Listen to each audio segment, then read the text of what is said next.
Hello and welcome to Tune In, the official podcast of the British Association of Barbershop Singers. I am Peter Bryant. I'm the BABS Director of Marketing. I'm very happy this month to be joined by Jaspa Stritt, who is our sort of incoming nominated Director of Diversity, Equity, Inclusion and Belonging. Welcome, Jasper. It's nice to see you.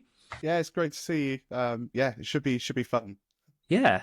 Jasper, do you just want to tell folks who might not know you a little bit about yourself and your barbershop life, and you know, if there's a non-barbershop life out there as well, that might be interesting to know a little bit about. So I started Barbershop about 6 years ago now. Started singing with the Great Western Chorus down in Bristol, and I sang with them for the best part of 5 years. I've done some bits of quartetting as well, so I sing with a mixed quartet, Deviate. We competed at the semi-finals, the mixed quartet semi-finals this year. I've sung with the Bristol Mix as well, mixed chorus down in Bristol. But I've just recently moved up to Sheffield, so I'm now singing with Hallmark of Harmony, having a great time with them, and maybe some other quartet fun in the works. But yeah. That's intriguing. And then, but outside of that, I've just finished my PhD. So I did a PhD in physics, which I wrapped up in January. Congratulations! So that's all done. Thank you, Dr. Stritt. Yeah, thank you. Yeah. It's still strange. I went to a climbing gym not too recently, and they asked for my title there. It was the first time I got to say doctor, and it felt strange. I'm sure I'll get used to it at some point. But yeah, so and I've been doing some DEI&B stuff now for just over a year. I was originally just a member of the DEI&B team, then I became the team lead, and then recently have been co-opted onto the board, kind of pending election in March. So yeah. Nice. Yeah. Well, it's great to have you on board. Just one of the reasons I wanted to do this podcast was so that members and members of the community could get a bit of sort of inside baseball into how BABS works. So, like, the reason we say that Jasper is the nominated director as opposed to just being the director is because everyone on the board has to be elected. So we're all sort of elected to the board by a body called the BABS Council, which is, you know, which represents all the BABS clubs across the country. And usually, like, technically anyone can run at the AGM to fill any board position. Usually what happens is the existing board will kind of, if there's a vacancy, they'll put out an advert and they'll speak to people and they'll interview, and then the board will kind of put forward a sort of recommended candidate to the council. Usually they're the only candidate, but like most of the time, you know, technically anyone could put themselves forward at the AGM to do it, but usually the board has sort of interviewed them and onboarded them already. So Jasper has been working with the board and has been attending board meetings for quite a few months now, actually.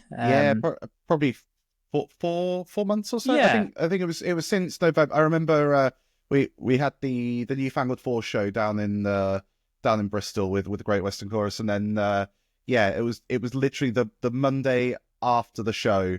I got the email through going, are you happy to take this role on? It's like, right, okay, no rest for the wicked. It was straight in. Yeah, very good. Yeah, so and Jasper's been working as part of our DEI&B team for even longer than that. So we're very excited to have him on board. We're going to get to some DEI&B stuff later, which I'm very interested in and looking forward to getting into.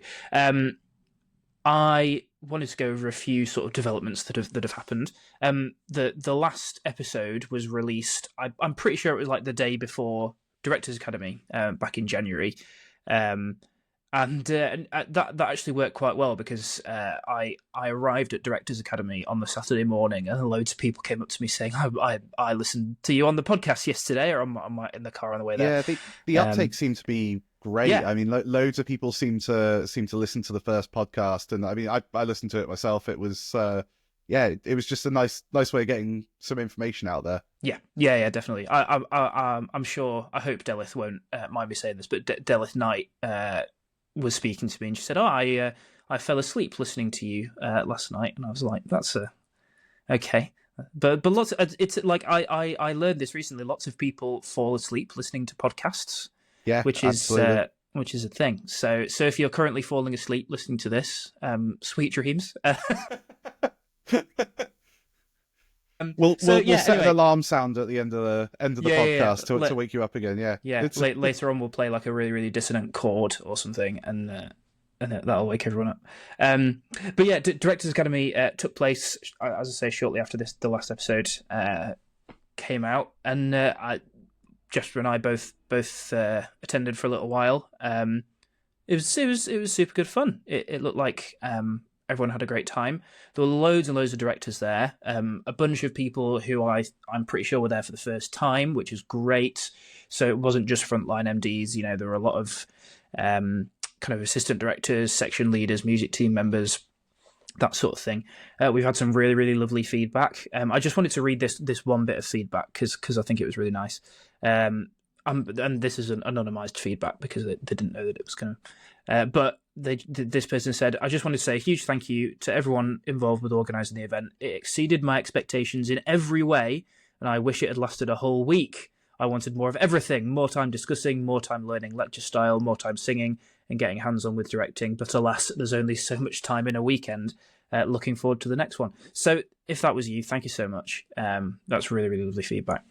I think one of the really important things that person said is lots of time discussing, because Directors Academy is more than just an education event. It's, you know, I think you spoke about this at the last podcast, but you know, the job of MD or assistant MD or you know, on the music team at all, it's quite a lonely role, and you know, and so actually having that support network that you can go and talk to is really, really beneficial. And I think just having that group to and that opportunity to discuss with like-minded people and people in that similar role is just great. And obviously really, really top quality education at the same time. So if you didn't go this year, go next year.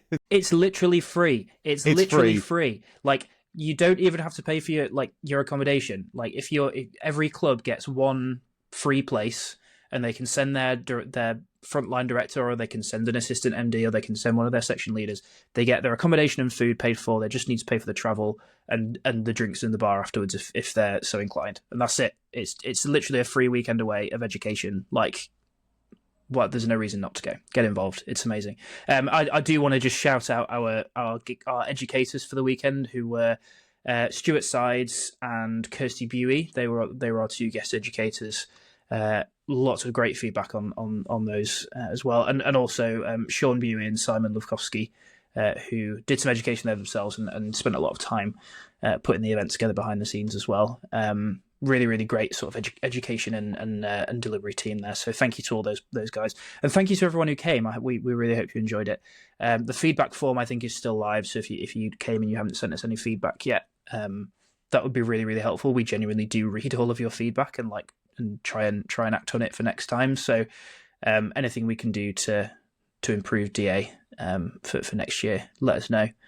We'd love to hear from you. Cool. All right. This month, we're moving on a little bit, looking forward a bit to Sing 2025 in Bournemouth.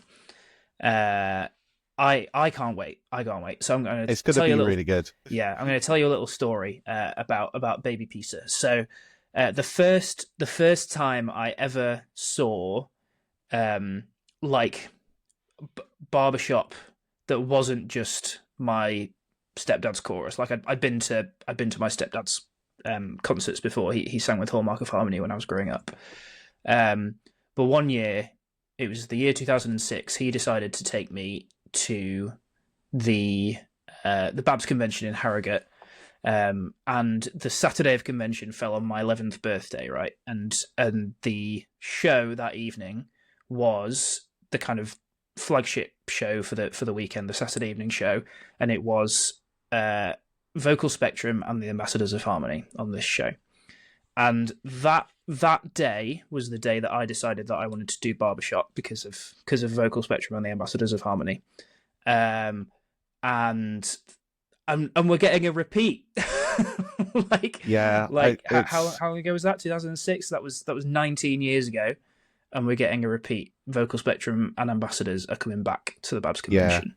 I mean, last year was my first experience of, we've had international level quartets in before, and it's incredible every single time seeing that standard.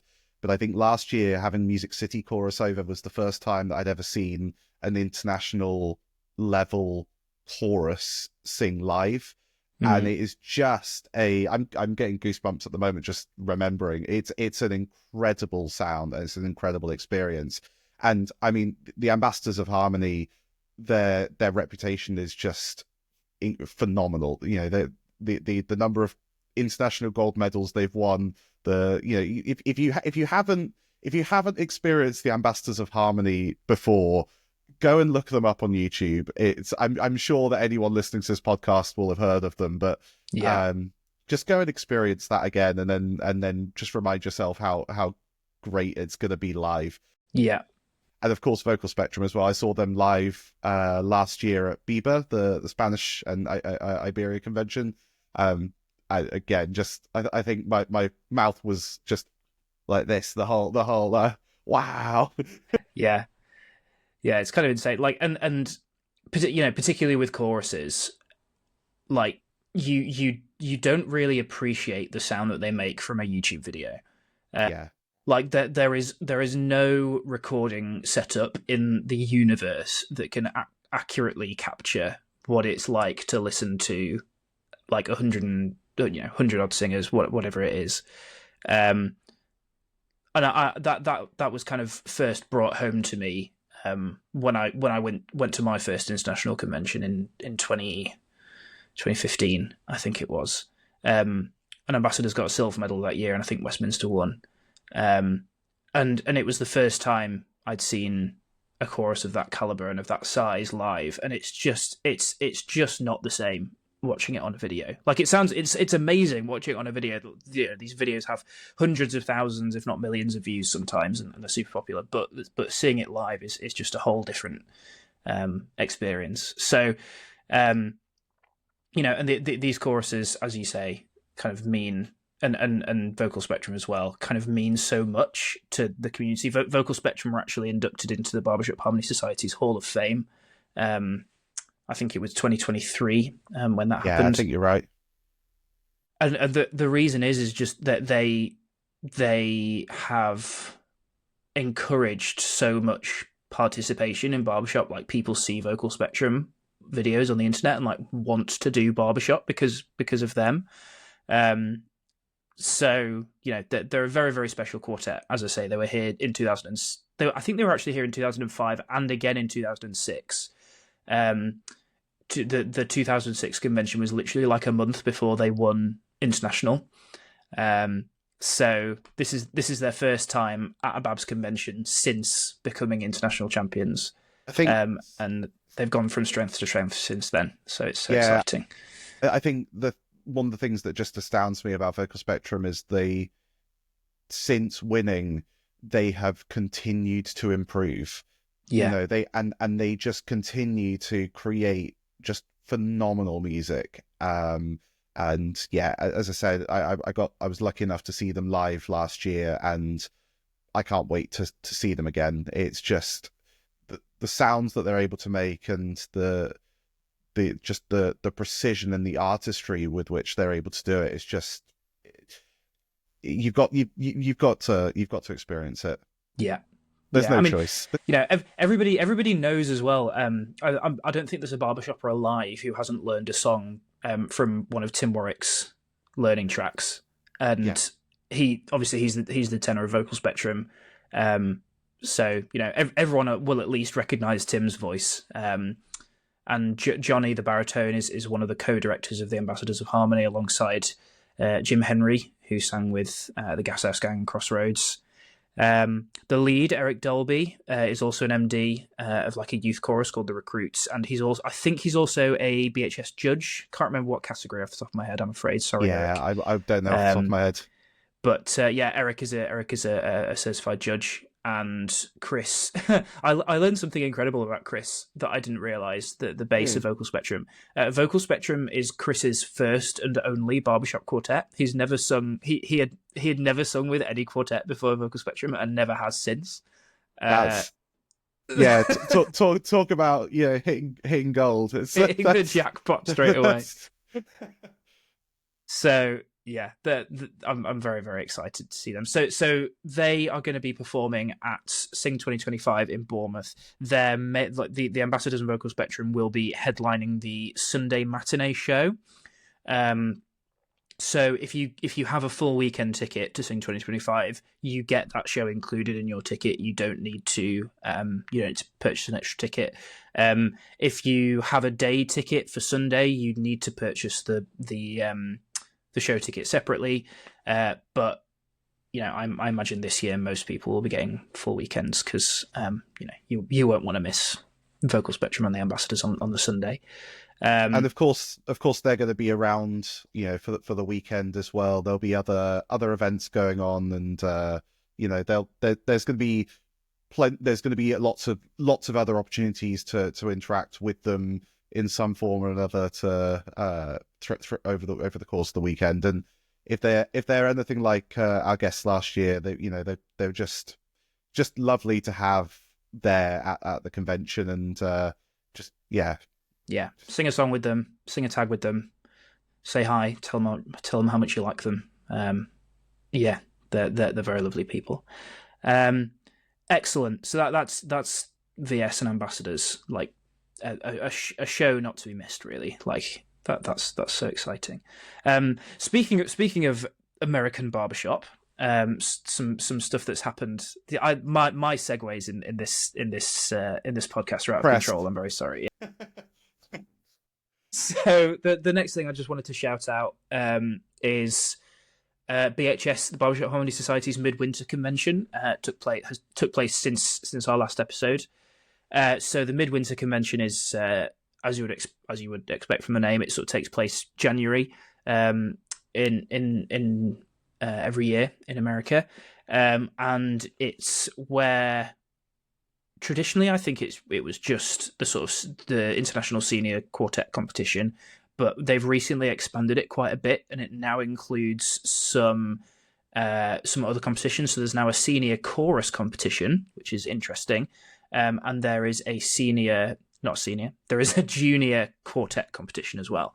So there's senior quartet, junior quartet, and senior chorus contests, and it was really good. And BABS sent a couple of quartets, which was really, really exciting. So we want to congratulate both BABS quartets. We had Mixed Blessings, who came 21st. They got a score of 68.9.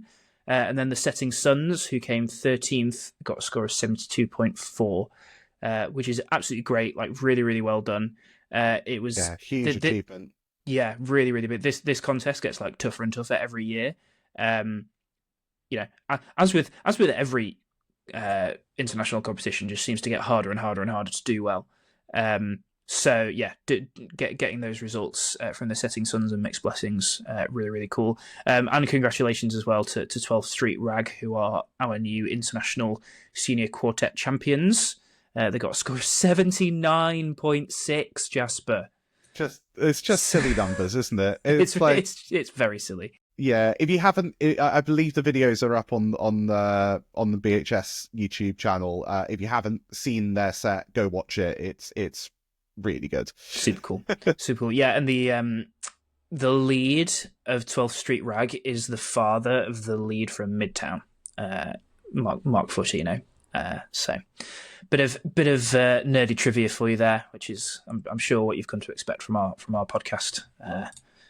If I'm not sure anyone expects anything from this podcast yet, given that we're only in episode 2, but definitely you're saying expectations now. Yeah, nerdy trivia. Also, congratulations to the senior chorus champions, Pioneer Spirit Chorus, and congratulations to Lover Girls and Boys in Blue, who are the junior quartet co-champions. Yeah. Which was interesting. I think basically off the top of my head, without litigating it too much, one of the quartets got the highest score on a tie break, but it turned out that there'd been an administrative issue whereby a quartet had been allowed to compete despite one of the members already being in another quartet or something like that, which is not allowed under the BHS rules. But the BHS were like, we didn't spot that. That was our mistake. We're not going to disqualify you. We're just going to make you co-champions, which I think was the best outcome. It was absolutely the best outcome. And I mean, yeah, like you said, they scored. They got the same score, won on a tiebreaker. Let's celebrate. Our kind of our junior barbershoppers coming into this hobby, and it was an incredible set by both of them. So yeah, agreed. Yeah, junior's under 18, right? I think that's right. I believe so. Yeah. Yeah. Which is absolutely insane. Like the quality of singing that these groups are doing. Again, the videos will be on the BHS YouTube channel if you're interested in watching those. I also want to shout out Platinum Dolls, which is a quartet from our kind of sister organisation, the Irish Association of Barbershop Singers. Platinum Dolls achieved an outstanding rating and came 5th in the world in the junior quartet contest. That's pretty good. There's something in the water over in Ireland at the moment with their young singers. And it's going to be really exciting seeing what some of our youth quartets are able to do in the coming months and coming years. I think there's some names that are very, very exciting. Yeah, it's pretty cool. That was Midwinter. Congratulations again to everyone who went, and especially to everyone who won something shiny. It's always fun winning shiny things. Okay, Jasper, let's dig into some DEI&B stuff. Yeah, sounds good. So, I think a question that a lot of people might be asking in the community is, why do we think BABS needs DEI&B and a DEI&B team, a DEI&B function, and why do we need to have a board member focused on DEI&B? Yeah, so we've got an incredibly diverse membership, whether it comes down to age, physical ability, gender, sexual orientation, religion, whatever. We have a really, really diverse membership, and I think that whether it's at a BABS event or at a club level, people have different needs. People require different levels of support in order to make sure that they can enjoy this hobby in the best way possible. And so, I think it's our job, both myself as director and or incoming director, and the DEI&B team as well, to just be able to offer that support in the best way. So it's, we've got projects ongoing in order to make sure that that our members are supported in the best way possible, whether that's directly supporting those with protected characteristics, or whether it's supporting clubs to help them support others. I think that it's we've already got some projects on the go, and it's exciting to see what's coming up. Yeah, definitely. So you mentioned a lot of sort of protected characteristics there, things like, and even when I think about DEI&B, like when you hear people talk about it day to day, a lot of the time it seems to be focused on actually quite a small number of things. Like often people's minds go to basically like gender and race are the two things that people often think about. But actually, I think particularly in the barbershop context, but in all contexts, I think it's shockingly much more diverse than that.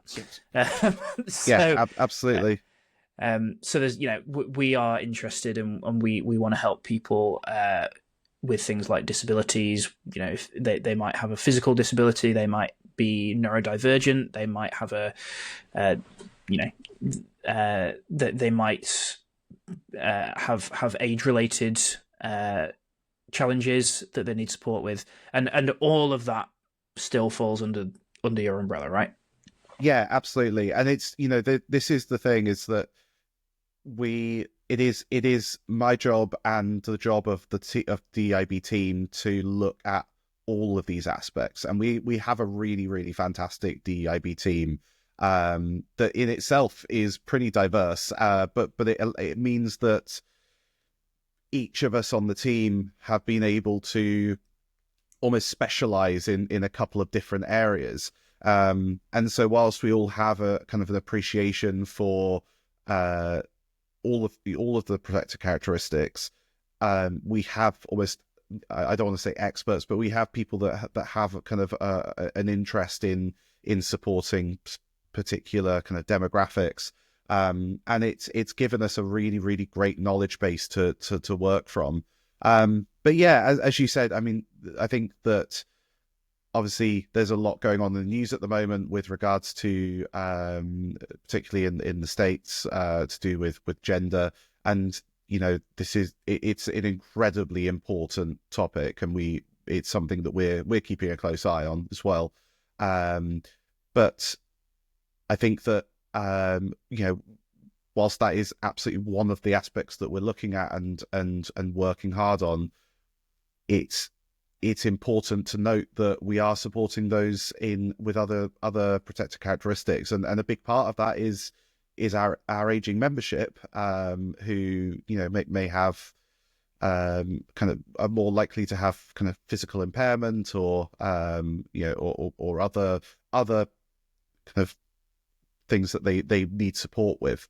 So we're already working on some projects to be able to help people across the association. We've got some resources that have already been published to do with visual impairment and hearing loss, and those are freely available on the BABS website. You can go and find those now, and we've got plans to look at expanding that resource library even more to allow clubs to be able to support their members in the best way possible.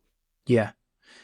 I think it's that those resources that you've already done, the visual impairment and the hearing loss things, are so important, because like those are both obviously age related, and so I imagine a lot of choruses will have members who experience those challenges, and anything that we can do to help people get more out of their hobby, kind of giving them specific support for the challenges that they have, I think is going to be really important. And it's something that we, as you say, we have a great team who have a lot of expertise and a lot of lived experience actually of that sort of thing.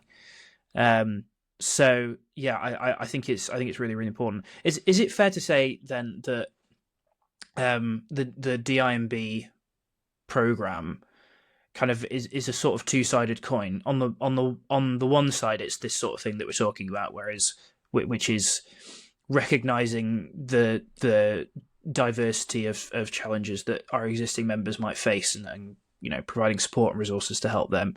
And then the other side of the coin is actually looking at barriers to entry and trying to understand what might prevent somebody from doing barbershop in the first place. Yeah, 100%. And I think a lot of that comes down to making sure that we understand where we might, we as BABS and also we as members of BABS clubs might have things in place that are barriers to entry for people. Completely inadvertently as well. Yeah, absolutely. Yeah. This is the thing, is 99.9% of the time these things are not done out of malice. It is completely done by accident, and quite often things are done with the absolute best of intentions, but just certain things might get overlooked. And it's those kind of things that we just want to be able to support our clubs in making sure that to make sure that people can join you as a chorus, members can join, and that they can have the best experience possible. I think the B in DEIB is really important, and it's making sure that people do have that sense of belonging to their clubs, and to BABS as a whole. So yeah, definitely. Yeah, I think I am absolutely confident that there is not a barbershopper in the world, let alone in the UK, that would turn anyone away based on any of their characteristics. Like and we hear this from clubs quite a lot. Like we are every club is very, very open. Like anyone who walks through the door will be very, very welcomed. They'll be encouraged to join in. They'll be supported. What we want to understand is what's stopping them from walking through the door. Yeah.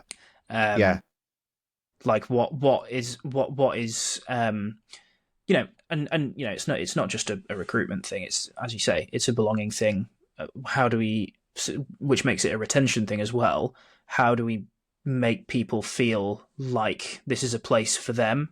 And it can be things that we don't even think about as potentially being barriers. Like something I thought about recently was I think we have quite a big drinking culture in Barbershop, I would say.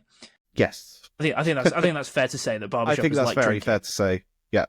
But actually there are lots of people who, for whatever reason, whether it's a cultural reason, whether it's a religious reason, whether it's just it's a tradition, or for medical reasons, or medical reasons, who don't drink, and are we? But by leaning so heavily into the sort of afterglow and drinking culture, are we then leading the people who don't want to drink, or who don't like going to pubs, or who don't like noisy play, whatever? Are we impacting their sense of belonging by doing that, because they feel like they can't fully participate? Now, I'm not for one second saying barbershoppers should stop drinking. I want to be very, very clear. I am in favour of barbershoppers drinking. However, I think that's a good example of the kind of thing that we don't always think could be a barrier, or could be a kind of off-putting thing that we do. Everyone's like, oh, everyone loves drinking, everyone loves going to the pub, and it's actually that when you actually sort of step back and look, that's actually not necessarily true.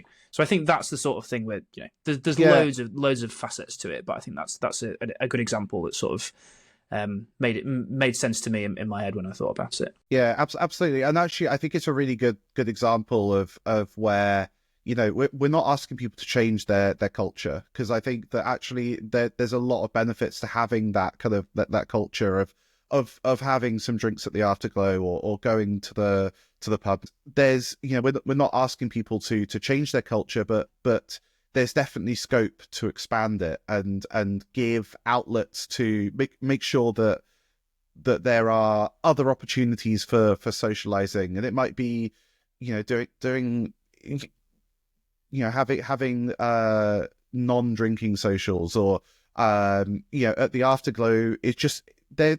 It can even be as simple as just having that awareness that people around you might not be drinking, and that's okay.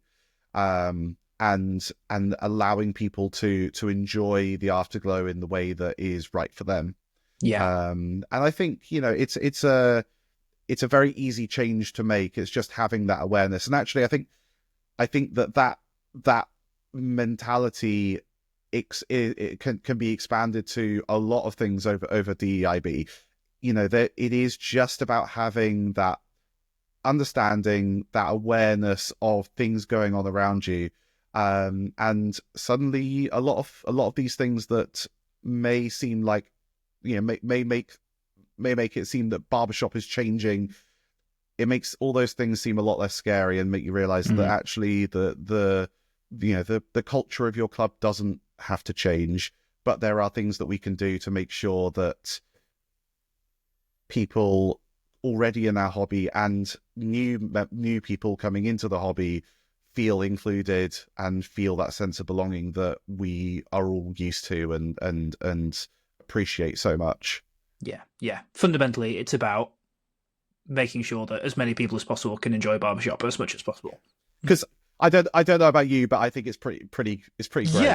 Yeah, absolutely. Yeah, and I think you touched on something there. I think I do get this sense that there is a bit of fear around around the idea of DEI&B, and the fear is that we're trying to force change on people, right? And I think the primary example that I often hear is that people are worried that they're going to have to make their choruses like mixed voice, or like all voices choruses, like we're not going to have male choruses anymore. No, that's not going to happen. No, and that's this is the thing is, like I said, your chorus culture doesn't have to change. Having a men's chorus is such a positive thing. It is, having that positive environment is fantastic.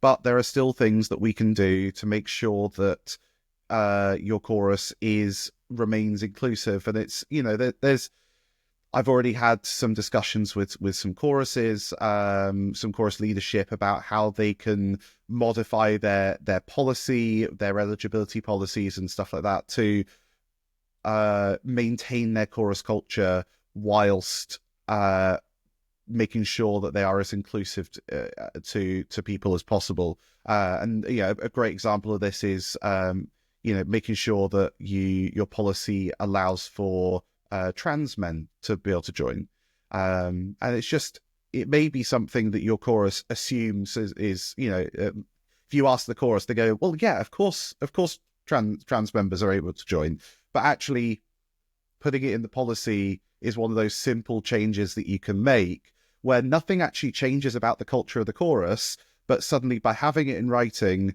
someone coming into the chorus that might be trans and that sees it will go, amazing. I feel welcome here. I feel like I belong. Yeah, exactly. Yeah, definitely. And it's just things like that. It's one thing that I would really like to do over my time in the director position is to come up with some resources for clubs and some kind of almost case studies that will allow clubs to look at what their culture is and how they want to be as a chorus, and have some resources to be able to develop their own policy in an inclusive way whilst maintaining their kind of culture and the vibes of their club. Yeah, as you say, there are so many benefits to like male voice choruses or female voice choruses, like that, and there's a reason that kind of male only organizations exist outside of music as well. Like, we a few years ago we partnered with the Men's Sheds Association, which is a sort of organization that tries to help men feel less lonely, basically by like giving them a space to go and do practical things with their hands and stuff, and there are mental health charities who are focused on men's mental health, and there is a lot of positive impacts we can make by having those male only, those female only spaces. And the last thing we would want to do is take that away. And we are very, very much in favor. And I love the sound of a men's barbershop chorus. Like it, I would not want to lose that at all. I love the sound of a women's barbershop chorus. I love the sound of a mixed barbershop chorus. It's all good. That's what I'm saying. And I think we're not trying to take anyone away from anything away from anyone. Yeah. And I think another thing that's really worth mentioning is, the only thing that our policies say about gender is with regards to competition. And that's that for the male chorus and quartet competitions, that you must be of any gender identity other than cis female. So that is born as a female and continues to identify as female. If you are any other gender identity, then you are welcome in BABS competitions. And so that includes cis men, trans men, non-binary folk, gender fluid folk. It's if so there is a huge scope to eligibility within the BABS competitions, and it means that you have as choruses huge scope to make sure that your culture is what you want it to be, whether that is a fully open mixed chorus or and obviously that we have the mixed chorus competition as well, which is completely open. Or if you want to compete in the male competitions, then there is still huge scope on the gender spectrum for you to develop your policy to match the culture that you want within your chorus in the most inclusive way. Yeah, good stuff. Yeah, I opened the discussion on DEI&B saying that it's not all about gender, but actually in the barbershop world, we talk about gender quite a lot because it's directly relevant. So well, I think that it's I think that in trying to it isn't all about gender, but at the same time making sure that people understand what the current what the current scene is with regards to gender, making sure that people actually understand what it is and what it looks like, what it means that hopefully that fear that we talked about does start to go away. And a lot of this comes down to just making sure that our members are that understand what's going on. And I think suddenly once you see what's actually going on, it does become a lot less scary, and you realize that people can continue to enjoy this hobby in the same way that they have for a long time. Yeah. As I say, it's just about getting more people singing and having more fun doing it. I think that's where we're at. Shall we close this bit? Just do you just want to talk a little bit about your sort of plans and your hopes and aspirations, maybe for the next year or so in your role? Yeah. So, I mean, what the first thing I'll talk about is a project that has kind of just, I want to say wrapped up, but actually it's something that is going to directly affect our competitors, which is the song check process. So this is a kind of a new process that our competitors, particularly those that went to prelims, I believe, will have already experienced. And it's just about getting people to have an understanding of what the songs that they're singing are about, and making sure that a little bit of research is done into making sure that the songs that they sing are suitable for a modern barbershop audience, and that what you're singing isn't going to make people not feel that sense of belonging within this community. So that's already in place, and we'll see it further in place at BABS, and it seems to be working really, really well already to just get people thinking just that one extra step. So that's great, and huge thanks to the DEI&B team for really pioneering that.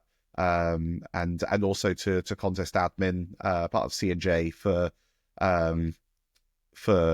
starting to implement that for us. So yeah, there's a lot of work going around for that. And then, as I said, we've already got some resources that have gone out and are available on the BABS website. We're going to be looking at creating more of those resources in the coming months and years, hopefully building up a really nice bank of resources. And then we've got kind of discussions going on as well about training and education across BABS, whether that's for members, whether that's for chorus and club leadership. These are all kind of things that we're discussing at the moment. And so I mean, if that's another thing, is if anyone listening to this podcast has a great idea for something that something you think will help, let us know. We are really, really keen to hear any ideas. We're keen to hear any challenges that you might be facing, because it might be we're not perfect. We may have missed aspects as well. And so if there's challenges that you're facing, or that you see your fellow club members facing that you don't think we've seen, let us know. We want to try and help. So yeah, and of course, if you want to join the DEI&B team, send me an email. We'll be more than happy to get you on board. Very good. Okay, I think we're going to get on to a couple of listener questions. So thank you to the folks who submitted questions. Before we get into this, I just a little sort of admin note about questions. We have decided that we don't want to accept anonymous questions for the podcast, and I hope members of the community can kind of understand the motivation behind that. We are we're as members of the team, we're kind of very happy to put our opinions, put our name to our opinions and broadcast them. We think that the right thing to do to encourage kind of constructive and open discussion is if you submit a question, for it not to be anonymous. As the great Ron Swanson out of Parks and Recreation said, if you believe in something, you should sign your name to it. And I think that for this forum, for the podcast forum in particular, I think if you're asking a question, there's no reason why we wouldn't want to know who it was. There are other forums where anonymous questions would absolutely be appropriate, but we feel that for the podcast, just to make sure that the discussion's open and constructive, so we're going to ask that people submit their names when they submit a question. So we hope you understand that. But with all that in mind, we do have a couple of questions. They are both DEI&B related, so it's good that we've got Jasper here to answer them. So question one, this we'll go with question from the Rivertones that was submitted by email, and it reads like this: many of the established choruses are quote unquote grey, i.e. mostly retired with an average age of over 65, and they are the bulk of the BABS membership, also known as the revenue, quote unquote. Would you agree that your role, Jasper, while it does cover all flavours of diversity, must not lose sight of the more traditional BABS membership who may feel overlooked? Yeah, I mean, absolutely. I think we've already touched on this quite a lot over the podcast, and our aging membership is a huge part of what we look at within the DEI&B team, and we want to, and also we want to make sure that chorus culture isn't at risk, but at the same time there are things that we can all do to make sure that that we can foster a sense of we can foster inclusivity and belonging within our choruses. So 100%, our membership, our current membership is hugely important to us. And there are lots of things that we want to do to support our current membership, particularly with regards to age. And we've already spoken about a few of those things with regards to things like hearing loss or visual impairment. And that support is only going to increase. So, 100% agree. And hopefully, if anyone has any concerns about what we're doing, then please do reach out. I'm more than happy to have a chat with anyone about this kind of stuff. And of course, I'll be at BABS. I'll be at the AGM. So if you see me there, just come and grab me, and I'll be more than happy to have a chat with anyone. Yeah, amazing. Thank you. So the next question comes from Donna Whitehouse, who submitted it through the BABS WhatsApp community, which you should join if you haven't already. This one is a difficult conversation to have, I think. But I'll read the question. I hope you understand why. In light of the US announcement that they are barring international athletes from travelling to the US if they are trans, what guidance do you expect to give BABS members travelling to US-based competitions such as BHS International and Midwinter? And Donna says, as an ally, I think it's important that we pay attention to what's happening over there and support our LGBTQIA+ members who may travel as part of a chorus or quartet. Yeah, absolutely. I think the first thing to say is that BHS is obviously is an open organisation, and so eligibility for their competition on this front isn't a concern, and we don't have any indication or reason to believe that that's going to change. Obviously, that is just BHS and the competition and the kind of the socio-political landscape outside of convention and competition is very different at the moment. The safety of our members is of utmost importance. So I think just a few tips just here and now are things like making sure that you research the area beforehand. Consider using a buddy system. You know,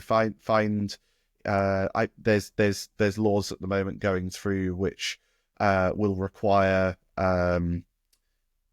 people to use toilets based on their biological gender, their gender assigned at birth, which very well may not match their gender identity. So consider using a buddy system. Obviously, the landscape is constantly changing at the moment. I think it is quite scary what's going on over there.